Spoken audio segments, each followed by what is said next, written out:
இந்த சத்தத்தை கேட்கிற அநேக பிள்ளைகள், என் குடும்பத்தில் சமாதானம் இல்லை, என் குடும்பத்தில் ரொம்ப தூரம் வெகு தூரம் போயிட்டாங்க, என் குடும்பத்தில் எந்த நன்மையும் நான் பார்க்கல.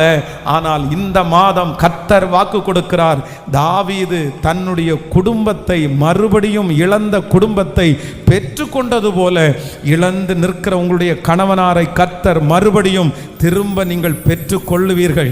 உங்கள் பிள்ளைகளை நீங்கள் பெற்றுக்கொள்ளுவீர்கள். உங்களுடைய குடும்பத்தில் இந்த மாதத்திலே கர்த்தர் சமாதானத்தை நதியை போல கர்த்தர் கட்டளையிடுவார். உங்களுடைய குடும்பம் ஆங்காங்கே சிதறி கிடக்கிற குடும்பம், நான் பலிபீடத்திலிருந்து சொல்லுகிறேன், அது ஒன்று சேரும். கணவன் மனைவிக்குள்ள ஒரு பெரிய உடன்படிக்கையை கர்த்தர் தருவார், ஒரு ஒற்றுமையை கர்த்தர் தருவார், பிள்ளைகளுக்குள்ளே ஒரு ஒற்றுமையை தருவார். நானும் என் வீட்டாருமோ என்றால் கர்த்தரையே நம்புறவர்கள் கரங்களை தட்டி